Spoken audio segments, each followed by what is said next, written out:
up, y'all? Welcome back to Duran Too Real for TV. Thank you for tuning in. Don't forget to like, subscribe, share, and just continue to support. If you haven't seen this video, or if you don't know about my channel, I touch on a lot of different topics, but I appreciate the support. In this video, though, I want to talk about Mr. Dwight Howard. Mr. Dwight Howard. I remember him in the early years when he was at Orlando Magic, and he was one of the top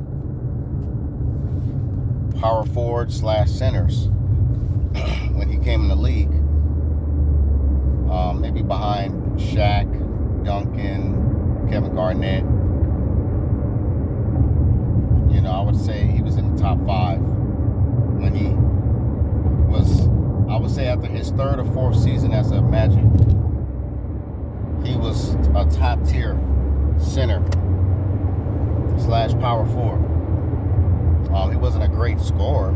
You know, he can dunk the ball a lot, you know, but and he was very athletic and get blocks, rebounds, and stuff like that. But when it comes to scoring, no, he kind of lacked in that area as far as like a jump shot.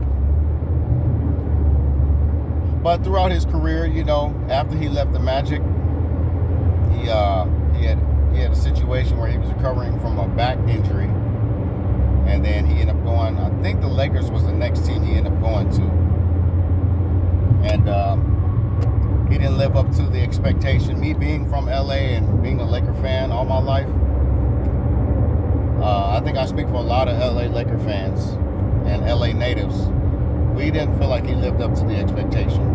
As a matter of fact, he really disappointed us because it wasn't us, but the city had a big old billboard for Dwight Howard.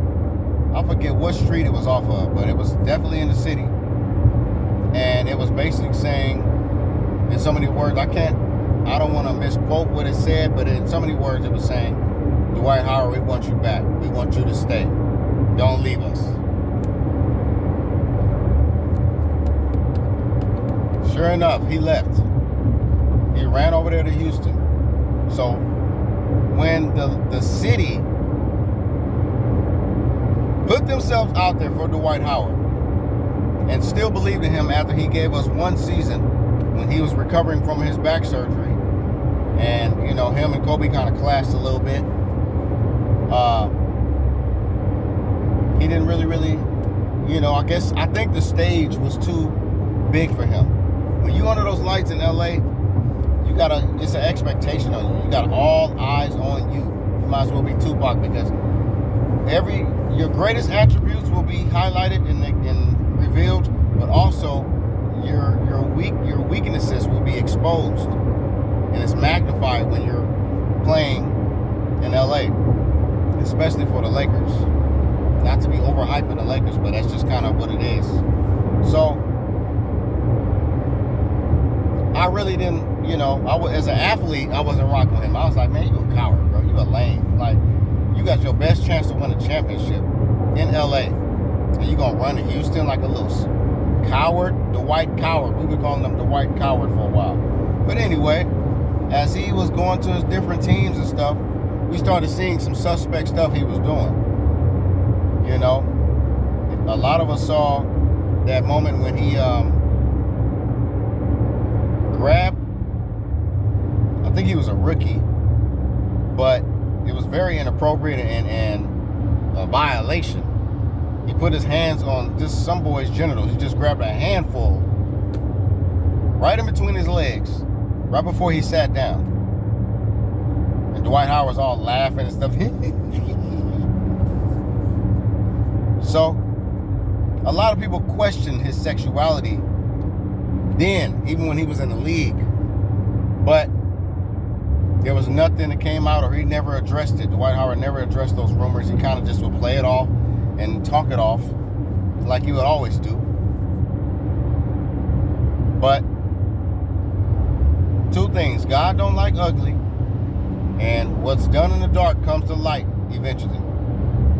And this is exactly what's happening to Dwight Howard right now. All that zesty, fruit booty behavior that he was doing in the NBA, when he left the NBA, I guess he was like, well, damn, man. Now I don't have that microscope on me, man. I can just do my thing. Ain't nobody gonna question me. Ain't nobody gonna even know. But little did he know, he didn't realize that if he had a fallout with one of these trans men, these men that he was into, he didn't realize that they would expose him eventually. So that's what's happening right now.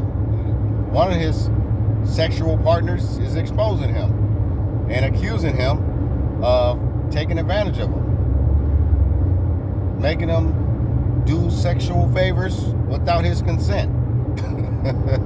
So he's playing the role of some of these women who will try to hold a man accountable for taking advantage of her, whether it's true or not.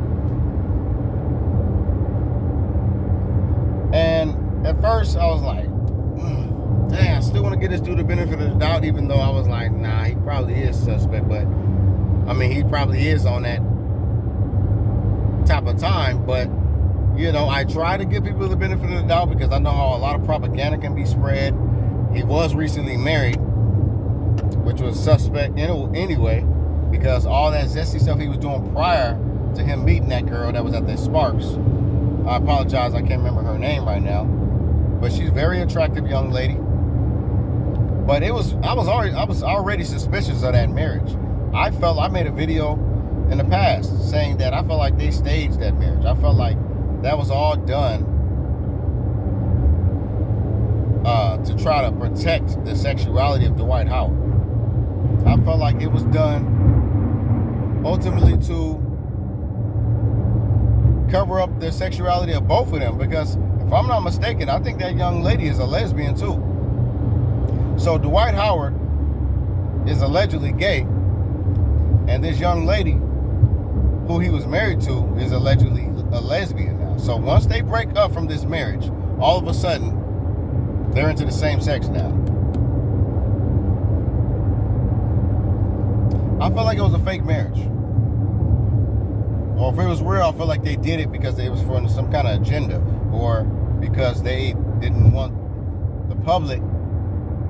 I mean, I think in the WNBA, they don't really care. They don't care if you're a lesbian or not. But I think it's a little more pressure on you if you're a male and you're a professional athlete and you gay. I'm not saying I support the fact that it's that way, but that's just kind of how it is. Every male that's come out as gay, it's kind of been a little troubling. It's been cringy in a way for a lot of fans of a heterosexual sport, or a sport with just all men, and then also for just us viewers. It's like, dang, nah. But anyway, Dwight Howard, I'm convinced that he is gay, because when he was recently interviewed on somebody's podcast or whatever case may be, he was present. It wasn't digital. He was actually there in the studio. And the guy, just out of nowhere, asked him.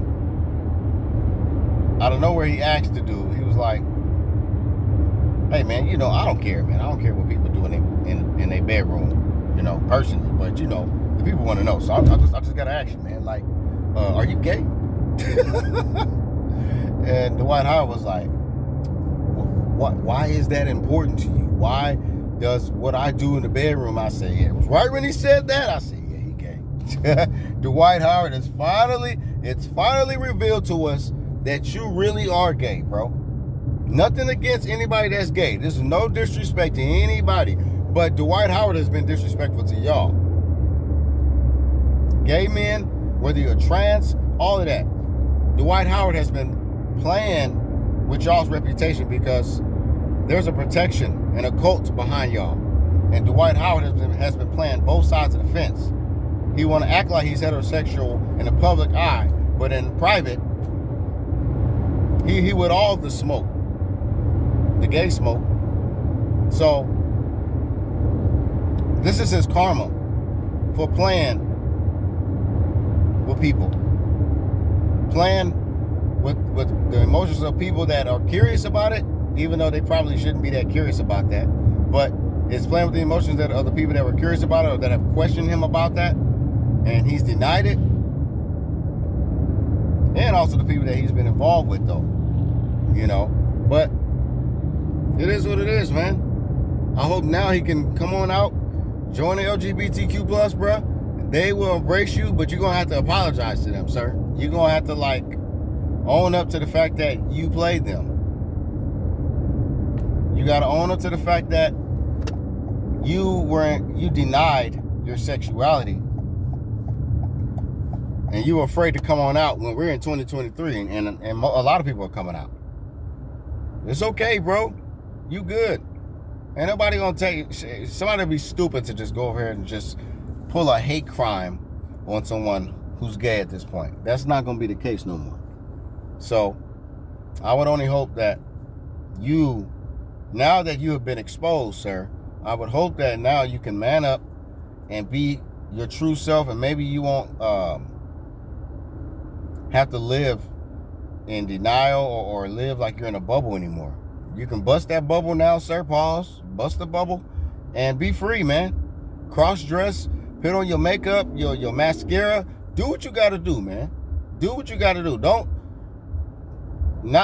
We ain't saying do your sexual acts in public, but you can express yourself in public, bro. If you wear makeup and you cross-dress in private, do what you got to do. Do that in public. Ain't nobody gonna judge you, and finally we're gonna say, okay, now we get why you so weird. That's all we'll say. This is why we get why you've been acting weird, because you was hiding something.